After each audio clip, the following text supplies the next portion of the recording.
Ahí puse a grabar. Bueno, empezamos. Entonces, porque es raro que no me haya escrito, porque yo me demoré, no me di cuenta, se me pasó, no me di cuenta. Cuando miré la hora, casi me muero. Ahí le escribí. Estaba haciendo otra cosa y... Bueno, empezamos y cuando se una, total está la grabación después. Para la clase pasada habíamos empezado pragmática y habíamos leído a Marta Marín en la explicación con todos los ejemplos de lo que es un acto de habla, un acto locutivo y locutivo, la parte locutiva y locutiva perlocutiva, el acto de habla directo, el acto de habla indirecto y la unión que tiene la teoría del enunciado, de la enunciación, con la teoría de Austin de la pragmática, lo que nos posiciona en la lengua como una forma de hacer o de llevar a cabo ciertas acciones. Acá, que yo esto a principio de año yo creo que lo había subido al Drive, pero por las dudas lo vuelvo a poner, hay una síntesis de la Universidad Nacional de La Plata, de la Facultad de Psicología, de lo que es lingüística tomada de Pérez Cardón y de Reyes. El ABC de la pragmática, capítulo número 3, que es el otro PDF que yo les mandé, y Pérez Cardón, un sencillo acercamiento a la pragmática. Vamos a ver esta síntesis porque retoma mucho de lo de Marta Marín que vimos la clase pasada, agrega algunas cuestiones nuevas que están en el ABC de la pragmática. Y así vamos como cerrando la idea de lo que es la lengua como acción, desde el punto de vista de hacer a través de enunciados que vendrían a ser actos de habla, o observar la lengua como una manera de llevar a cabo enunciados que generan ciertos efectos sobre el otro. La lengua y el efecto que genera sobre el otro. ¿Se entiende? Sí. Bien. Este material de síntesis empieza con esta pequeña... con este pequeño enunciado. Son las 8. Podríamos decir son las 4, las 16:32 también. Una frase que gramaticalmente presenta una estructura sencilla y clara, y que desde el punto de vista léxico, es decir, el significado de las palabras, y sintáctico, la función que cumple cada palabra dentro de la oración, no ofrece dificultades. Las 8 son, son las 8. Una construcción. Nadie realiza la acción de ser la hora, así que bueno, la analizaríamos sintácticamente como una construcción simple de un verbo, un objeto directo, y el objeto directo está conformado por una construcción nominal, porque 8 funciona como un sustantivo, con un artículo que lo modifica directamente. Puede ser interpretada de muy diversas formas en función de quién lo dice, cómo, con qué intención lo dice y bajo qué circunstancia lo dice. Y ahí es donde Son las 8 empieza a tener muchísimas más maneras de ser analizada. Son las 8. Llegaste tarde, tenías que llegar a las 7. Son las 8. Es muy temprano, dormí un rato más. Son las 8. Podemos salir. Son las 8. ¿Cuánto peso de significado le podemos dar a Son las 8 de acuerdo en qué contexto de producción esté mencionado? ¿Seguimos? Sí. Bien. Morris habla de la dimensión pragmática de la semiosis. La semiosis es la ciencia que se encarga de estudiar los signos dentro de la lengua. La relación que se establece entre un ente que reemplaza a otro ente y que por eso yo te puedo tener un símbolo, un indicio, un icono, que es la clasificación que vimos con Saussure, y ahí entraríamos dentro del campo de la semiología. Estudiar los signos, los significados que tienen ciertas palabras, ciertos símbolos, indicios o iconos dentro de las representaciones artísticas o comunicacionales que podemos llegar a observar. Morris establece que los signos pueden entablar 3 tipos de relaciones y con ellos 3 campos de estudio. Relaciones sintácticas entre un signo y otro signo, que ahí estamos en el plano o la dimensión de la sintaxis, que es lo que ustedes trabajan en gramática específicamente con Olga. Relación semántica entre un signo y un significado. Entonces ahí tienen, por ejemplo, que el sustantivo sea común y si es común, si es concreto o es abstracto, es una clasificación semántica. Ahora, si es núcleo del sujeto, núcleo del objeto directo, y es una función privativa o no privativa, eso es una función sintáctica. Es decir, que entre sí, en la oración, los signos que se relacionan entre sí, que es la definición estructuralista del lenguaje, un sistema de signos que se relacionan entre sí y cumplen funciones privativas o no privativas. Esas relaciones pueden ser de sintaxis, de significado, semánticas, y relaciones pragmáticas. Ustedes en gramática seguramente vieron dimensión sintáctica, semántica y morfológica, por eso están viendo la forma del verbo, seguramente en este momento del año. No sé qué están viendo en este momento del año. Supongo por lo que hemos hablado. Sí. Bueno. Y la relación pragmática entre un signo y su usuario. El uso que le está dando el usuario de la lengua a ese sistema de signos que en este momento le sirve para comunicarse. No olvidemos que lo pragmático tiene que ver con la funcionalidad y la practicidad para hacer algo. Entonces, es Morris justamente el que habla de las relaciones o los tres campos, sintáctico, semántico y pragmático, que tiene que ver con la relación entre el signo y quien produce ese signo para comunicar.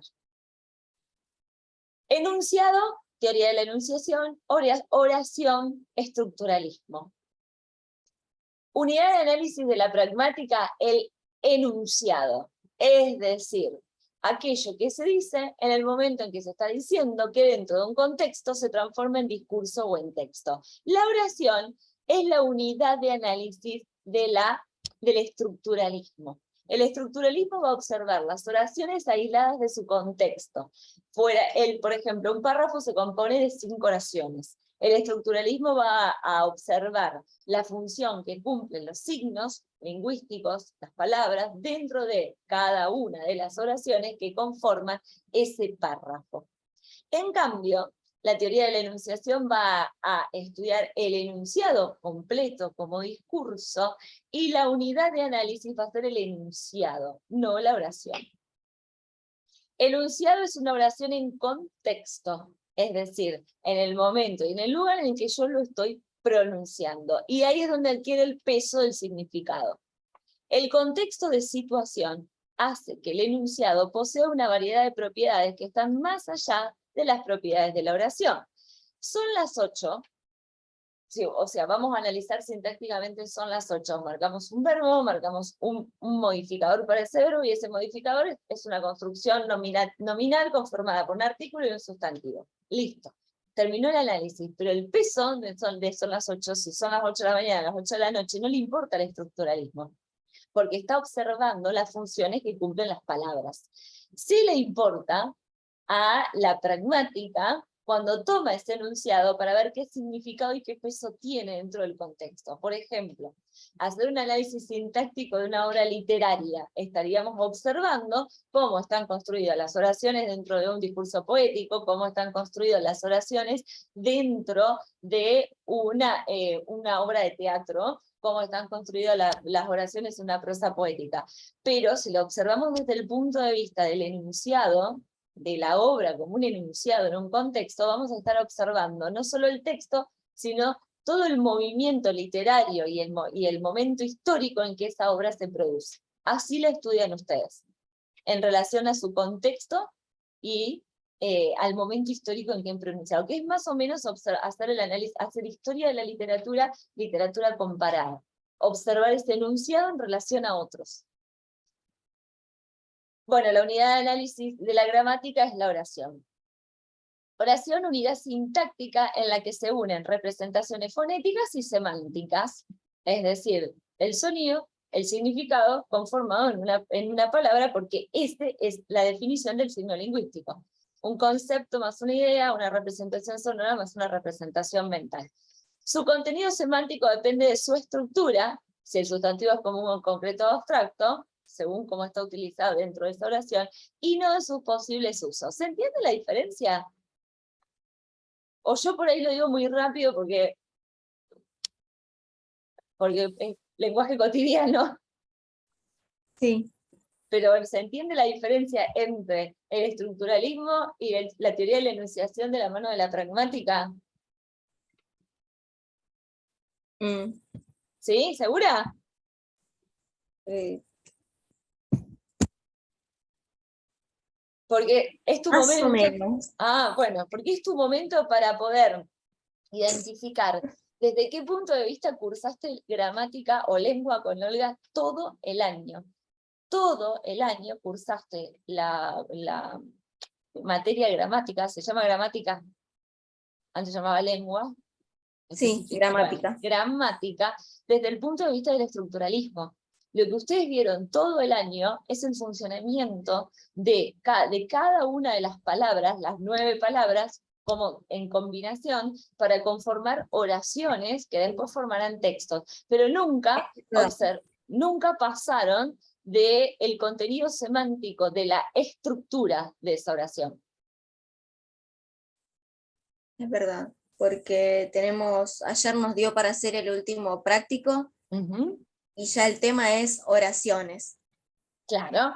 Y abarca todo el tipo de palabras que hemos estado viendo durante todo el año. Por separado. Las 9 clases de palabras que existen por separado, ahora van a ver cómo juntas establecen relaciones sintácticas, semánticas y morfológicas.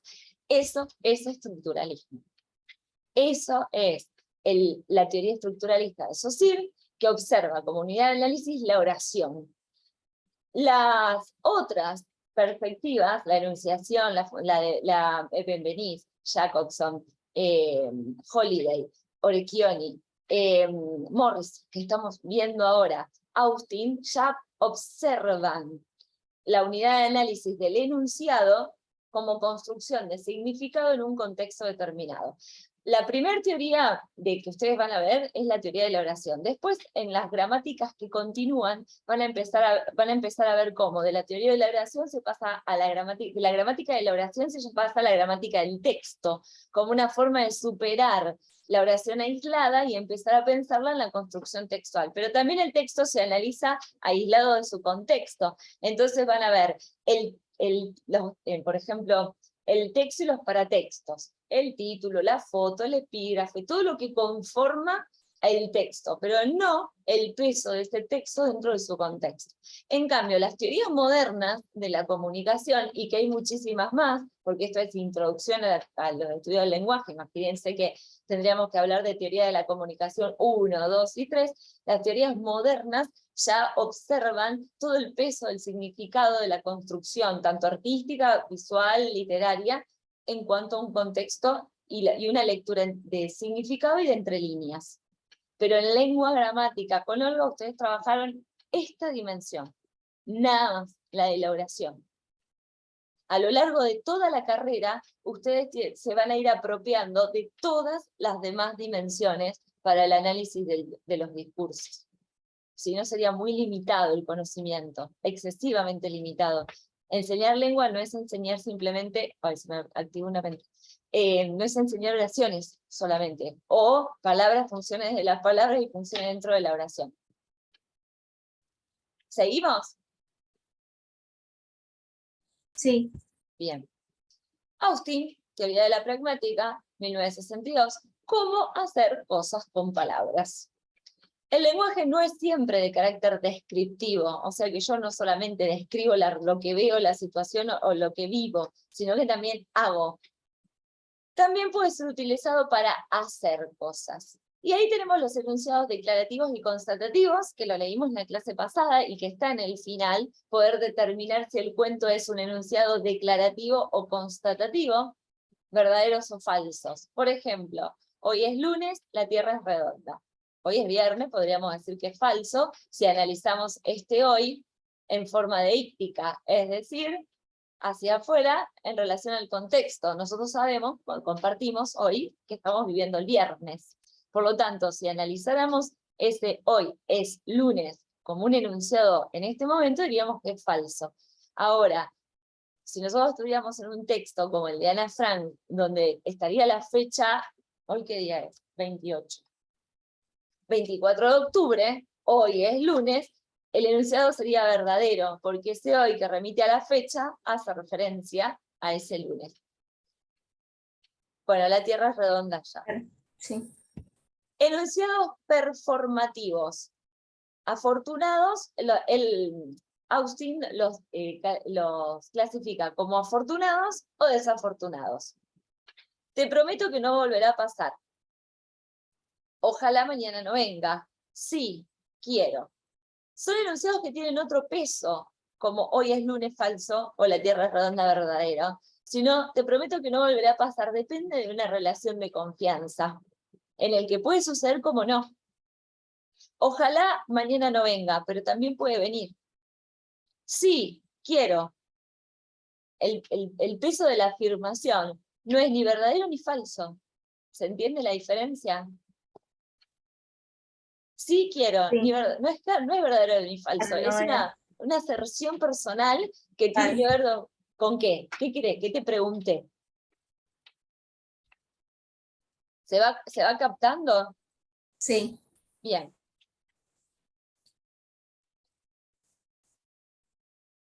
De esta, afortunados o desafortunados, desprende lo que es la teoría de los infortunios. Viste que dice, algunas personas suelen decir, bueno, tuvo un infortunio en el discurso o tuvo una... Sí, sí, ¿cómo es que se dice? no sé cómo explicarlo, pero sí. Me pasa lo mismo.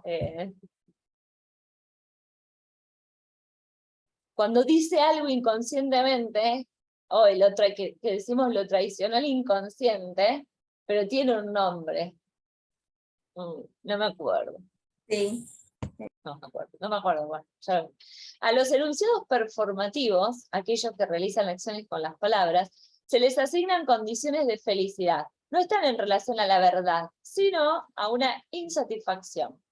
La falta de coincidencia entre lo que el enunciado dice que hace y lo que en realidad hace vendría a ser lo que nosotros vimos como el acto de habla indirecta. No coincide lo que digo con lo que quiero decir. Ejemplo, para que haya matrimonio debe decir sí, quiero, el contrayente y no el testigo. El performativo hace lo que dice, siempre y cuando lo use quien debe, cómo se debe, dónde se debe, cuándo se debe y con quién. Y ahí tendríamos un acto de habla directo. Es lo mismo que vimos con Marta Marín, dicho en otras palabras. ¿Se entiende esta parte? Claro, sí. Bien. Toda emisión lingüística realiza simultáneamente 3 actos de habla, que ya lo vimos. El locutivo, decir algo, emite un sonido de una lengua, tiene significado. El ilocutivo, lo que se hace cuando lo que se quiere decir, emisión de enunciado con una intención, que se llama fuerza ilocutiva. Y el perlocutivo se realizan por haber dicho algo. Es el efecto, emisión de enunciado que influye, logra efecto, el efecto que logra sobre los otros. ¿Esto lo podemos pasar ya? Acto Sí. locutivo, ilocutivo y perlocutivo, porque es exactamente igual a lo que ya vimos y leímos en María. Fuerza ilocutiva del acto de habla. ¿Tenés hora? Que es lo que hablamos en la clase pasada. Realizamos una petición y no una pregunta. Entonces acá teníamos un acto de habla indirecto, no quiero preguntar, quiero que me digas la hora. Ese es el efecto que quiero lograr. Esa es la fuerza ilocutiva que tiene esta pregunta. ¿Siempre sos tan antipático con la gente? Acá estamos haciendo la fuerza ilocutiva de reproche. ¿Cuántos años tenés? La fuerza ilocutiva de pregunta. ¿Cómo te tengo que decir que te calles? La fuerza ilocutiva de una orden. ¿O qué más se puede pedir? La fuerza ilocutiva de una afirmación, ya no puedo pedir más nada. Esto, que es la verdadera intención que hay detrás de un acto de habla que puede coincidir o no con lo que estamos haciendo, directo o indirecto, entonces, se llama fuerza ilocutiva. Es la intención que le estamos poniendo. Nosotros podríamos decir que en tal obra de teatro, de tal momento histórico determinado, lo estoy pensando porque leí esta semana un nanoacto, una microobra de teatro conformada por un nanoacto, como le dicen, que se llama Sal y con Sal. Y me puse a pensar en el humor y en el sarcasmo, que está en esa pequeña micro obra de teatro, la fuerza ilocutiva que tiene todo el tiempo esa obra de teatro que se llama Sal y con Sal. Que es una mamá y una hija que están discutiendo y la mamá le dice, bueno, vamos, pregúntale a tu papá. Bueno, le dice, preguntémosle a papá, bueno, tráeme la sal. Y en este momento vos decís, bueno, ¿qué tiene que ver la sal? Y hacen un círculo de sal, se ponen al medio, se agarran de las manos las dos y lo invocan. Entonces ahí viene, bueno, léela, que se llama Sal con Sal, pues está muy buena, y bueno, ahí se ve la fuerza ilocutiva de lo que es el reproche, la petición, la pregunta, la afirmación, las segundas intenciones y el juego que se hace en una obra de teatro con lo fantástico. Está muy buena. Bien, y acá hay como unos ejemplos. Cuidado, genocida suelto, movilización y señalización de domicilios de los genocidas burgueses. Cuidado, genocida suelto. No, yo no quiero dar una advertencia de que alguien viene que te corras, sino que estamos haciendo una denuncia. Tiene fuerza ilocutiva de denuncia, no de aviso.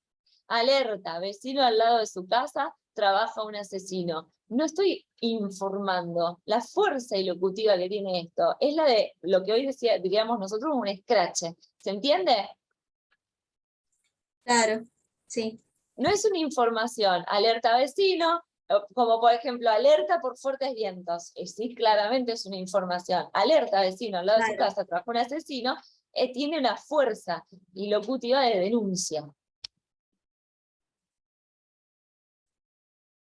Bien, basta de femicidios, ni una menos, esto es como mucho más.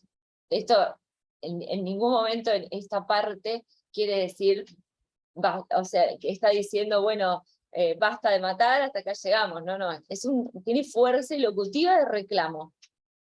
Claro, porque... Bueno, yo no hubiese elegido esta, porque es como que siempre estamos en la misma, pero representación del proyecto de ley, lleva tu pañuelo, aborto legal, ya no tiene ninguna intención de invitación, sino que tiene intención de movilización para persuasión ay, se me fue la palabra. Persuadir y convencer. Persuadir y convencer para unirte a una determinada postura. Inclusive el uso de los colores. Bueno, basta de bullying, no te quedes callado. Ahí también no es una cuestión de información, sino que es una apelación, la fuerza ilocutiva de apelar al otro para que el otro reaccione. Bien, ¿alguna duda hasta acá? Estos son ejemplos de fuerza ilocutiva. Bueno, SIR, como se pronuncia, actos de habla, que ya lo hablamos justamente porque Marta Marín lo menciona en el capítulo que leímos en la clase pasada. Hablar una lengua, y que esto se relaciona, ¿te acordás de Cassim? Más de la importancia de hablar más de una lengua, que hicimos todo ese trabajo y que tienen que entregar el ensayo. Bien. Hablar de una lengua es un tipo de conducta que responde a una serie de normas y reglas, conocimientos o no. Por eso Cassim decía la importancia de hablar más de una lengua, porque al conocer más reglas, más fonéticas y más significados de las palabras, enriquecemos nuestra forma de comprender y traducir. Hablar una lengua es un tipo de conducta que responde a una serie de normas y reglas, conscientes o no, y a una serie de actitudes. El acto de habla es la unidad mínima de comunicación lingüística, es decir, un enunciado. Los actos de habla se realizan de acuerdo con una serie de reglas, condiciones preparatorias y condiciones de sinceridad. Bien, según SIR, tenemos reglas para llevar a cabo un enunciado, un acto de habla, que las llama condiciones preparatorias y condiciones de sinceridad. Y acá va. Dos ejemplos de actos verbales múltiples, interrogativo explícito y exhortativo implícito. ¿Puedes hacerme el favor de callarte un rato? Exhortativo implícito. Implícitamente te estoy dando una orden, te estoy exhortando a que te calles.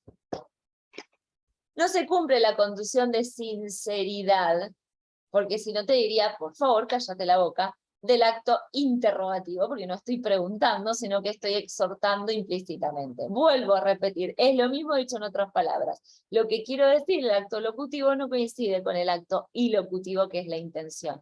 Entonces tenemos un acto de habla insincero, dice Morris, o indirecto. ¿Se entiende?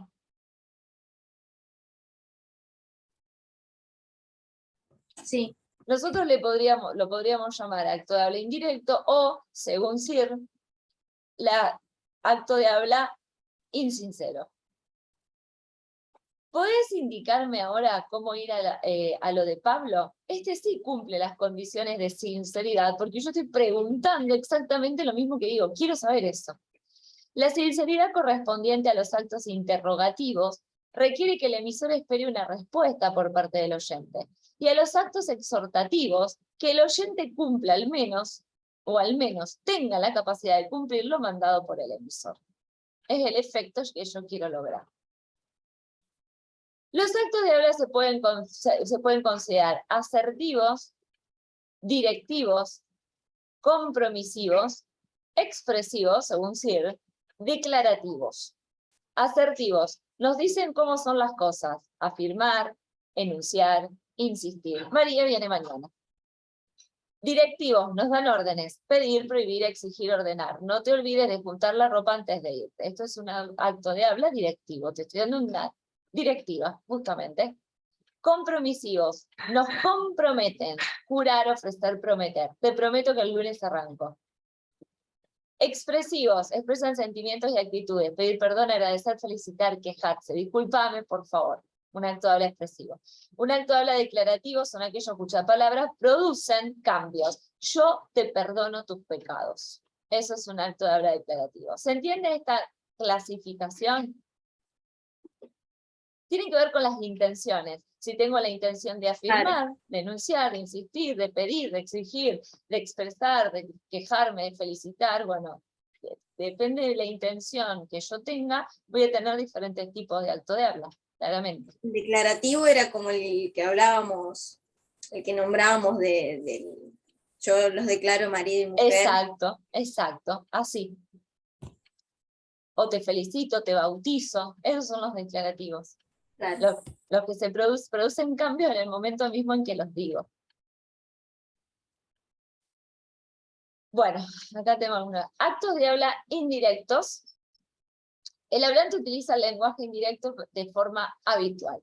La posibilidad de interpretar los enunciados indirectos depende del reconocimiento por parte del oyente de la intencionalidad del hablante. En otras palabras, la fuerza ilocutiva, lo que decíamos antes. Yo tengo que reconocer la fuerza ilocutiva con la que me está hablando para poder entender lo que me está diciendo.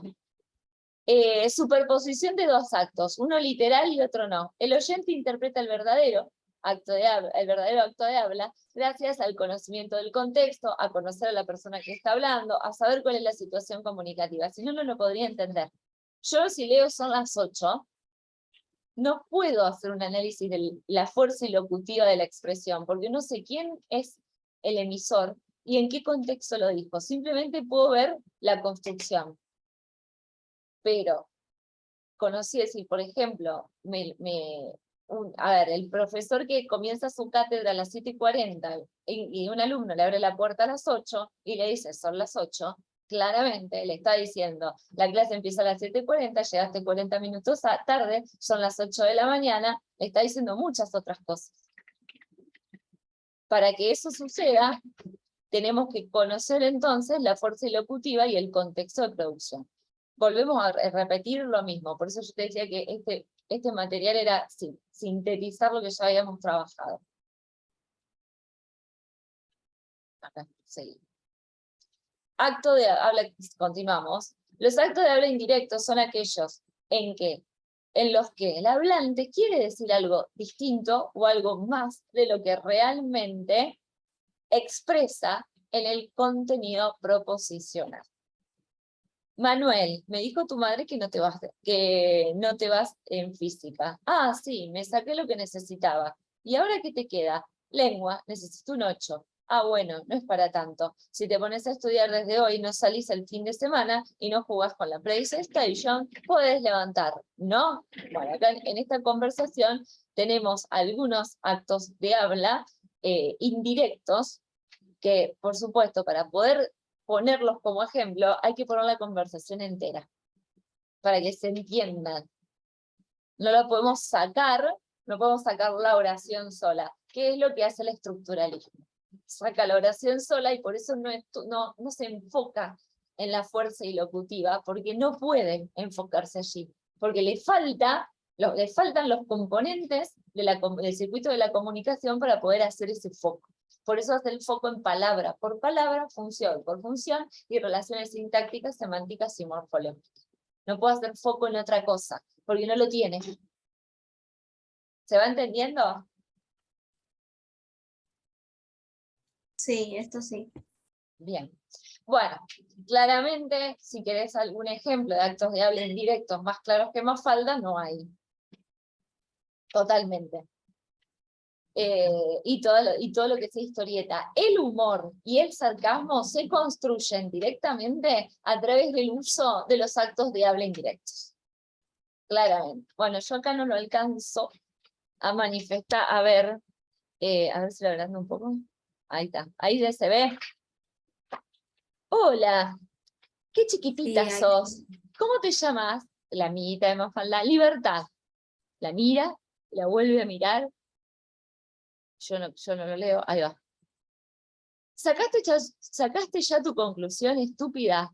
Todo el mundo saca su conclusión estúpida cuando me conoce. Bueno, claramente el juego que está haciendo acá Mafalda con Libertad es el tamaño de Libertad. O sea, que la libertad es muy pequeña. Para entender la historieta de Mafalda, claro, hay que entender este juego que hace Kino, su autor, con de qué tamaño es nuestra libertad. Bueno, traje una amiguita, se llama Libertad, acá continúa Libertad, qué chiquitita, y qué quemada está. Bueno, chiquitita y quemada. Claro, se ve que hace bastante que estás de vacaciones. Traje una amiguita, no un panfleto. Bueno, claro, ahí está, ¿se entiende el juego con el acto de habla directo e indirecto? Sí. Bueno, es muy bueno. Increíble, Mafalda es lo más.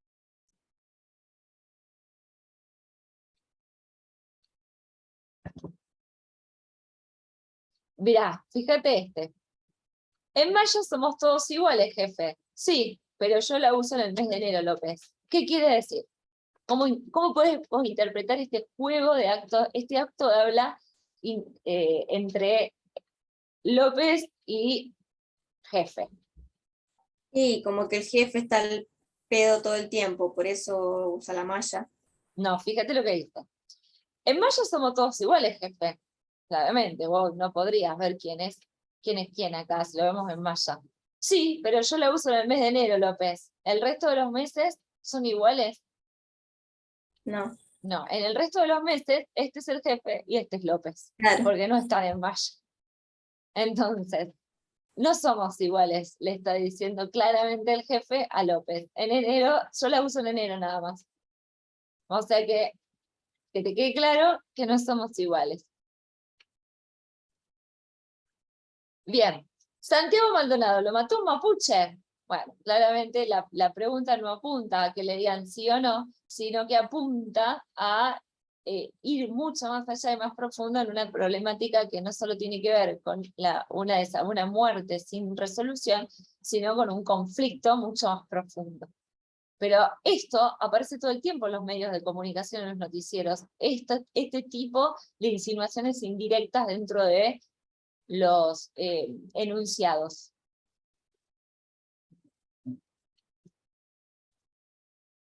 Bien, ¿alguna duda, Jane, hasta acá?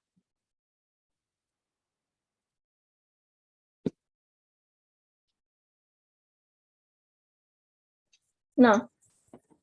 Bueno, seguimos. Relación entre lo dicho y lo comunicado. Dos teorías fundamentales, el principio de cooperación y las máximas de Gris, y teoría de la relevancia de Spivak y Wilson.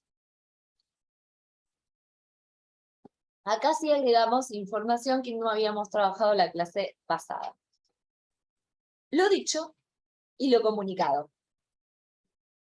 Muchas veces lo dicho no coincide con lo comunicado. Y se entiende porque suelen suceder esto que se llaman falancias o problemas de comunicación o comunicaciones asertivas o comunicaciones no asertivas. Quise decir eso, pero no me entendió. Por ejemplo, lo dicho y lo comunicado no siempre coinciden. Bien, lo que queremos comunicar cuando hablamos puede ser más de lo que decimos. No se trata de lo que una persona dice, sino de lo que quiere decir. O sea, yo creo que en algún momento del año lo mencionamos esto de entre lo que digo y lo que... Hay una diferencia entre lo que digo, a quién se lo digo. Lo que escucha la persona que le digo, de lo que escucha, lo que comprende, de lo que comprende, lo que retiene, de lo que retiene, lo que reproduce, de lo que reproduce, cómo lo reproduce. Entonces el mensaje pasa por toda una serie de pasos antes de llegar al final. Entonces, Noelia dijo esto, no, Noelia no dijo esto, dijo un montón de cosas más, pero de lo que dijo, ¿qué pudo retener? De lo que retuvo, que pudo entender, de lo que entender, cómo lo reprodujo. Bueno, cuando nosotros hablamos, podemos decir o querer decir mucho más de lo que realmente estamos diciendo. ¿Se va entendiendo la idea? Sí. Segunda pauta, la importancia de la información transmitida depende de quién, a quién y con qué intención la dice. Entonces, pensemos, Noelia dijo un montón de cosas, bien, pero para entender ese montón de cosas, ese comunicado, eso dicho, y que la comunicación sea asertiva, tengo que poder contextualizar quién, a quién y con qué intención. Es contextualizar lo dicho todo el tiempo. Por eso es muy común escuchar la palabra sacado de contexto. Parece una cosa, pero dentro del contexto quiso decir otra. Esta diferencia entre lo dicho y lo comunicado radica principalmente en el significado intencional del hablante. Entonces, la actriz venezolana dijo, y aparece la cita, y aparecen 1500 comentarios por debajo. Bien, ¿dijo eso en qué contexto? ¿A quién se lo dijo? ¿Y con qué intención? Porque la frase aislada, que es lo que hace el estructuralismo, aislar una oración de la frase, no puede ser interpretada. Volvemos a decir, el estructuralismo no pone en foco en la fuerza ilocutiva porque le carece del contexto. Entonces, para que yo pueda establecer la la relación entre lo dicho y lo comunicado, tengo que poder poner el foco porque tengo que poder leer el contexto completo. ¿Quién? ¿A quién? ¿Con qué intención?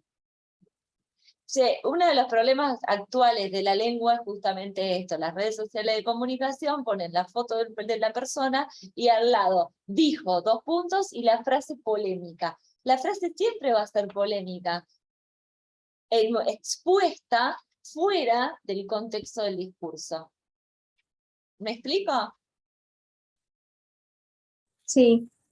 Bueno, acá hay un ejemplo, vivís en carpa, claramente hay que entender que vivís en carpa porque no cerraste la puerta, o me pasás la sal, sí o no. Bueno, hay ejemplos, si pensamos hoy en Instagram, en Twitter, como redes sociales, en TikTok, que hoy se utilizan para comunicar, y cómo es la estructura de la comunicación, porque hoy para comunicar es un titular nada más, que genera 3000 comentarios a lo mejor abajo, nadie lee la nota completa, se juega mucho con esto de lo dicho y lo comunicado, muchísimo. Es uno de los problemas actuales de cómo comunicar, qué se dice, cómo se lo dice, a quién se lo dice, para generar lectores y con qué intención está hecho. Si te sirve como para ir finalizando el ensayo que están trabajando.